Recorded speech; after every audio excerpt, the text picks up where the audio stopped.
John F. Kennedy. Ask not what your country can do for you, ask what you can do for your country. Thank you for your prepared comments. We now would like to ask you a few questions, and we'll start with my colleague on my left. In your presentation, you mentioned compulsory civic participation versus encouraging civic participation, yet the very question mentions nearly half of the adult population is disengaged from both the civic and political realm. Is the encouraging model working?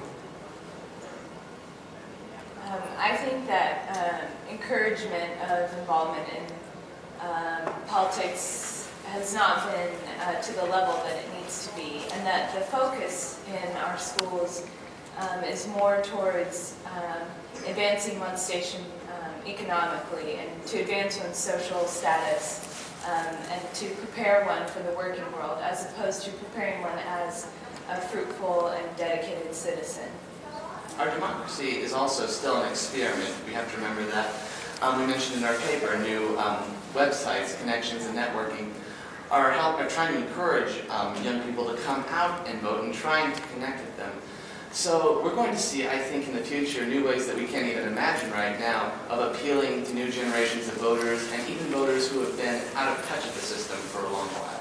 Well, if it's so necessary and important for people to vote, what about taking voting rights away for those people, let's say, who don't vote the next number of consecutive elections, at either state, local, or national level?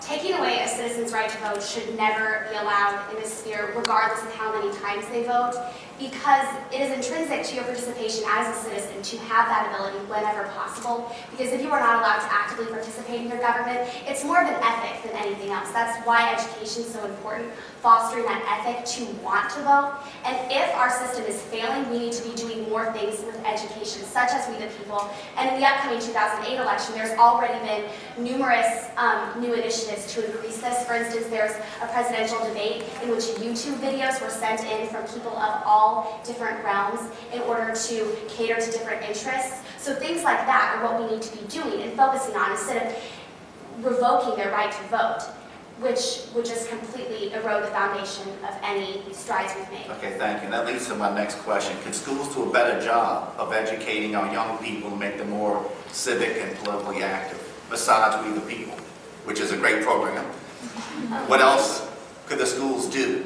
And I heard early education. Math and science get a lot of attention in our nation's educational system, so what can be done? Projects like First Amendment schools, for example, they are in suburban, urban, and rural communities, are working to have service activities involved in the classroom so that they can get their students out into the communities and help them understand how important it is to be involved in society. Okay, we've talked a lot about the young people. The demographics indicate that we have a rapidly growing aging population and a very large population of undocumented workers or non-citizens. How do we keep them engaged either politically and or civically? Well, one thing that we can do is cater towards the issues of those individuals. Political campaigns have in the past sometimes tried to create broadened views, but now going specifically to those groups and presenting, talking about the issues that are important to them. As we are all young people, those are the ones that we are intrinsically tied to. But issues like Social Security for the aging baby boomer population, that is an important issue to them. And as we can see in the last presidential debates between Obama, Clinton, and McCain, all of that is a very pertinent issue that they're trying to represent and trying to engage a different mechanism of voters and a different. If the current trends of the depoliticization of our American citizenry continues, what do you expect to be the consequence? If it goes from 50% to 80%, what would you expect to see as a consequence? People's rights would start to decrease. Through being actively involved, people become more aware of the rights that they have and want to be more active in their communities. And once people stop being interested in the politics, then it will just start to trickle down, and people will be less concerned about what's going on in their communities, what's going on in their child's school, and society will just fall apart. And so it is, politics are kind of at the top of the ladder in the federal scope, and once that starts to go, then so does the rest of the other structures of our society. Okay, you mentioned interest groups. We have many interest groups today, action, political action committees, PACs. Do you think that they're out for their own enlightened self-interest, or are they promoting the common good, and is there a balance that we need in our society? Many lobbyists and political action groups, such as labor unions and the tobacco lobby, and even sort of the free speech lobby, they all push agendas that at their heart value freedom for citizens, depending on that group's view of freedom. So it's important that these groups do exist because they protect the rights of individuals and they unite people under a common banner that they can follow. How they promote the common good. Yes. Labor unions, for example, did an excellent job of increasing standards of working. Thank you.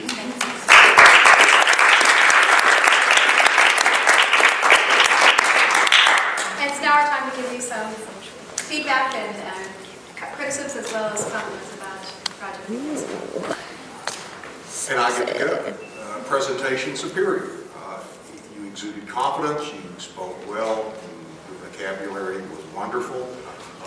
We understood, or at least I understood, the messages you were communicating.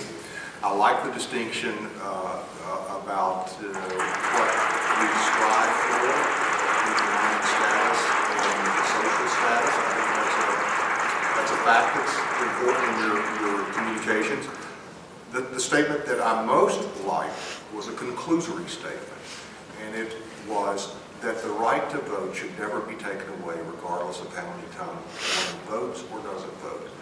That was a very powerful statement, stated with conviction, and I liked that a lot.